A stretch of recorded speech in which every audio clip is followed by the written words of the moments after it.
ओम साई राम। नमस्कार, जय जगन्नाथ। आपण मानकु मो चैनल को स्वागत करुच्ची।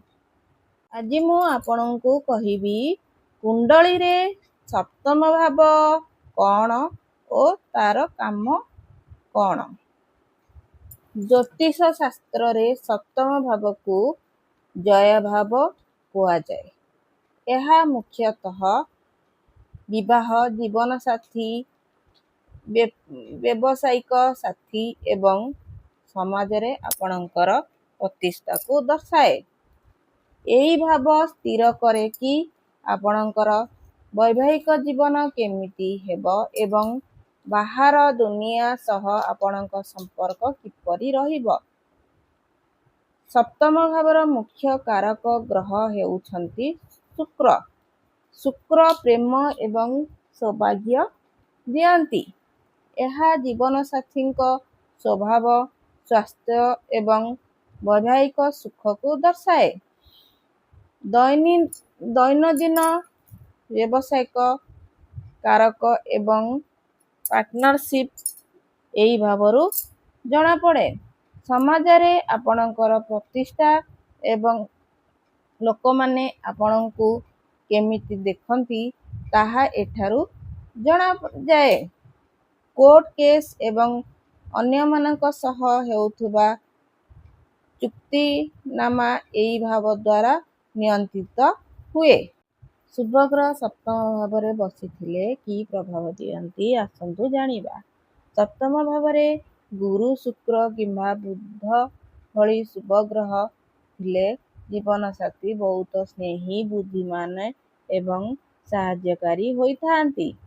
यह दाम्पत्य जीवन रे मधुरता भरी दिए। एही ग्रह मानक प्रभाव रे व्यवसाय रे उन्नति हुए, पार्टनरशिप काम रे विश्वास बढ़े एवं आर्थिक लाभ मिले।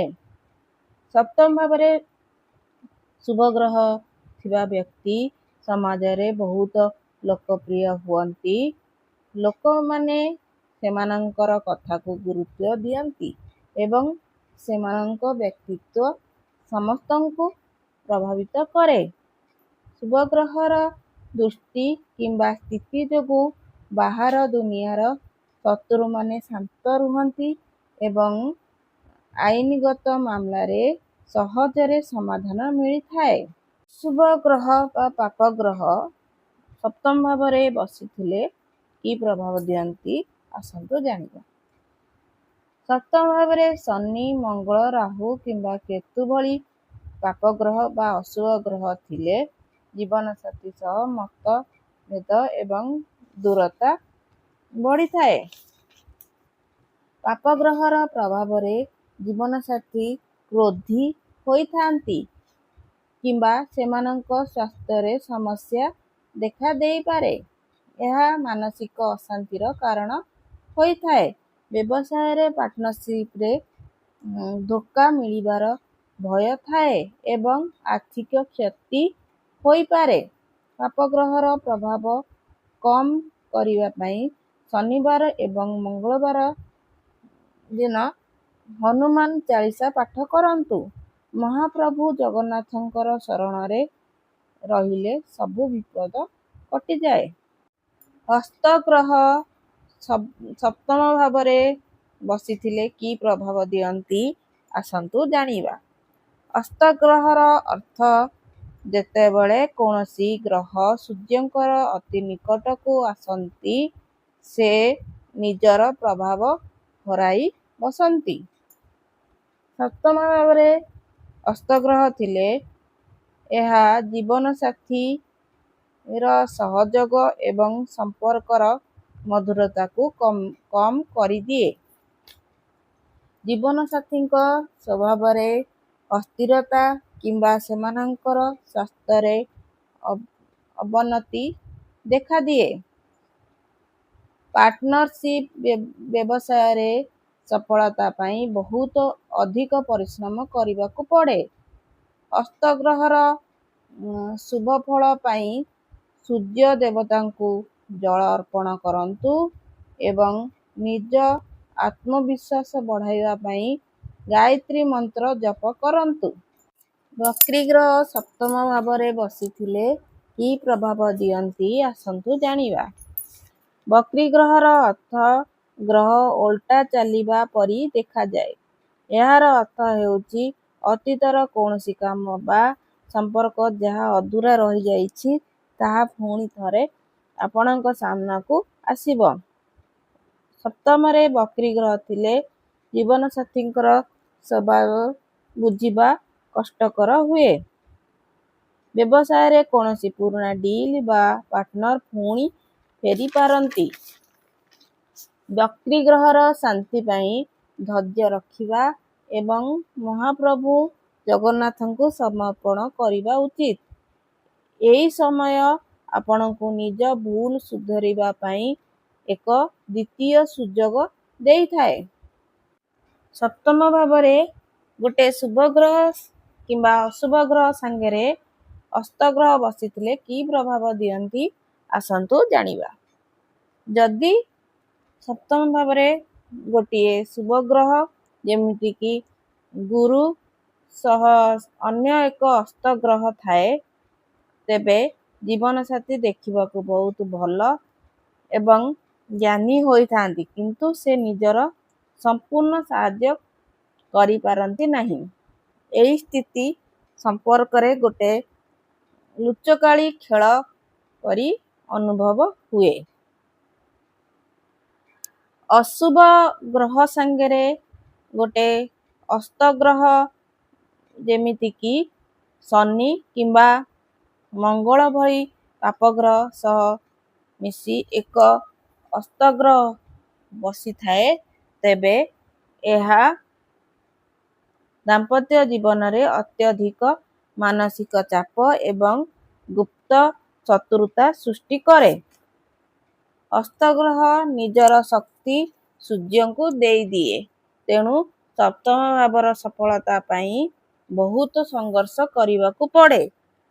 ଏହି ସ୍ଥିତିରେ ସୂର୍ଯ୍ୟ ଦେବତାଙ୍କୁ ଜଳ ଅର୍ପଣ କରିବା ଏବଂ ଯେଉଁ ଗ୍ରହ ଅସ୍ତ ଅଛି ତାହାର ମନ୍ତ୍ର ଜାପ କରିବା ଉଚିତ। ସପ୍ତମ ଭାବରେ ଶୁଭ ଗ୍ରହ କିମ୍ବା ଅଶୁଭ ଗ୍ରହ ସାଙ୍ଗରେ ଗୋଟେ ବକ୍ରୀ ଗ୍ରହ ବସିଥିଲେ କି ପ୍ରଭାବ ଦିଅନ୍ତି ଆସନ୍ତୁ ଜାଣିବା। ଶୁଭ ଗ୍ରହ ସହିତ ଗୋଟେ ବକ୍ରୀ ଗ୍ରହ ବସିଥିଲେ ଅତୀତର ଭଲ କର୍ମର ଫଳ ମିଳିବାରେ ବିଳମ୍ବ ହୁଏ, କିନ୍ତୁ ସମ୍ପର୍କ ବଞ୍ଚିଯାଏ। ଅଶୁଭ ଗ୍ରହ ସହିତ ଗୋଟେ ବକ୍ରୀ ଗ୍ରହ ବସିଥିଲେ ପୁରୁଣା ଶତ୍ରୁତା କିମ୍ବା ଭୁଲ ବୁଝାମଣା ବାରମ୍ବାର ସାମ୍ନାକୁ ଆସେ। ସପ୍ତମ ଭାବରେ ଶୁଭ ଗ୍ରହ ସାଙ୍ଗରେ ରାହୁ କିମ୍ବା ଅଶୁଭ ଗ୍ରହ ସାଙ୍ଗରେ ରାହୁ ବସିଥିଲେ କି ପ୍ରଭାବ ଦିଅନ୍ତି ଆସନ୍ତୁ ଜାଣିବା। ସପ୍ତମ ଭାବରେ ଗୋଟେ ଶୁଭ ଗ୍ରହ ସାଙ୍ଗରେ ରାହୁ ବସିଥିଲେ ସୁଖରେ ଭ୍ରମ ଏବଂ ଅସ୍ଥିରତା ଆଣେ। ଗୋଟେ ଅଶୁଭ ଗ୍ରହ ସାଙ୍ଗରେ ରାହୁ ବସିଥିଲେ କୋର୍ଟ କେସ୍ ଏବଂ ହଠାତ୍ ବିବାଦ ସମ୍ପର୍କରେ ଆଣେ। ଗୋଟେ ଶୁଭ ଗ୍ରହ ସାଙ୍ଗରେ କେତୁ ଏବଂ ଅଶୁଭ ଗ୍ରହ ସାଙ୍ଗରେ କେତୁ ବସିଥିଲେ ସପ୍ତମ ଭାବରେ କି ପ୍ରଭାବ ଦେଖାଯାଏ ଆସନ୍ତୁ ଜାଣିବା। ଶୁଭ ଗ୍ରହ ସାଙ୍ଗରେ କେତୁ ବସିଥିଲେ ସମ୍ପର୍କରେ ମୋହ କମ୍ ରହେ, ଆଧ୍ୟାତ୍ମିକ ଜ୍ଞାନ ଦିଏ। ଅଶୁଭ ଗ୍ରହ ସାଙ୍ଗରେ କେତୁ ବସିଥିଲେ ସମ୍ପର୍କରେ ହଠାତ୍ ବିଚ୍ଛେଦ ଏବଂ ଦ୍ୱନ୍ଦ୍ୱ ଆଣିଥାଏ। ସପ୍ତମ ଭାବରେ ଗୋଟେ ଶୁଭ ଗ୍ରହ ଓ ଗୋଟେ ଅଶୁଭ ଗ୍ରହ ମିଶିକି ବସିଥିଲେ କି ପ୍ରଭାବ ଦିଅନ୍ତି ଆସନ୍ତୁ ଜାଣିବା। ଯେତେବେଳେ ଗୋଟେ ଶୁଭ ଗ୍ରହ ଯେମିତିକି ବୁଧ ଏବଂ ଗୋଟେ ଅଶୁଭ ଗ୍ରହ ଯେମିତିକି ଶନି ଏକାଠି ବସନ୍ତି ସେତେବେଳେ ଶୁଭ ଗ୍ରହର କୋମଳତା ଏବଂ ଅଶୁଭ ଗ୍ରହର କଠୋରତା ମଧ୍ୟରେ ଏକ ଯୁଦ୍ଧ ହୁଏ। ଏହି ସମୟରେ ମାନସିକ ଦ୍ୱନ୍ଦ୍ୱ ହୋଇଥାଏ। ଶୁଭ ଗ୍ରହ ଆପଣଙ୍କୁ ସୁଯୋଗ ଦିଏ କିନ୍ତୁ ଅଶୁଭ ଗ୍ରହ ସେଥିରେ ବିଳମ୍ବ କିମ୍ବା ବାଧା ସୃଷ୍ଟି କରେ। ଏହା ଦ୍ୱାରା ସଫଳତା ମିଳେ କିନ୍ତୁ ବହୁତ ପରିଶ୍ରମ ପରେ। ଅଶୁଭ ଗ୍ରହର ପ୍ରଭାବ କମ୍ କରିବା ପାଇଁ ହନୁମାନ ଚାଳିଶା ପାଠ କରନ୍ତୁ ଏବଂ ଶୁଭ ଗ୍ରହ ପାଇଁ ମହାପ୍ରଭୁ ଜଗନ୍ନାଥଙ୍କ ନାମ ଜପ କରନ୍ତୁ। ସପ୍ତମ ଭାବରେ ଦୁଇଟି ଶୁଭ ଗ୍ରହ ବସିଥିଲେ କି ପ୍ରଭାବ ଦିଅନ୍ତି ଆସନ୍ତୁ ଜାଣିବା। ଯେତେବେଳେ ସପ୍ତମ ଭାବରେ ଦୁଇଟି ଶୁଭ ଗ୍ରହ ଯେମିତିକି ଗୁରୁ ଶୁକ୍ର କିମ୍ବା ବୁଧ ଚନ୍ଦ୍ର ଏକାଠି ବସନ୍ତି ସେତେବେଳେ ଜୀବନର ସବୁ ନକାରାତ୍ମକ ଧୀରେ ଧୀରେ ଦୂର ହୋଇଯାଏ। ଏହା ସୌଭାଗ୍ୟର ସଂକେତ ଦେଇଥାଏ। ଏହି ଯୋଗ ଆପଣଙ୍କର ମାନସିକ ଶାନ୍ତି, ଆର୍ଥିକ ଉନ୍ନତି ଏବଂ ପାରିବାରିକ ସମସ୍ୟାର ସମାଧାନ ଦେବାରେ ସାହାଯ୍ୟ କରିବ। ଏହି ଯୋଗ ଆପଣଙ୍କୁ ଜ୍ଞାନୀ, ଦୟାଳୁ ଓ ସମାଜରେ ଲୋକପ୍ରିୟ କରାଏ। ସପ୍ତମ ଭାବରେ ଦୁଇଟି ଅଶୁଭ ଗ୍ରହ ବସିଥିଲେ କି ପ୍ରଭାବ ଦିଅନ୍ତି ଆସନ୍ତୁ ଜାଣିବା। ଯେତେବେଳେ ସପ୍ତମ ଭାବରେ ଦୁଇଟି ଅଶୁଭ ଗ୍ରହ ଯେମିତିକି ଶନି, ମଙ୍ଗଳ କିମ୍ବା ରାହୁ, ଶନି ଏକାଠି ବସନ୍ତି ସେତେବେଳେ ଜୀବନରେ ସଂଘର୍ଷ, ଅଗ୍ନି ପରି କ୍ରୋଧ ଏବଂ ବାଧାବିଘ୍ନ ବଢ଼ିଯାଏ। ଏହି ମଣିଷ ବହୁତ କଠିନ ପରିଶ୍ରମ କରିବାକୁ ବାଧ୍ୟ ହୁଏ।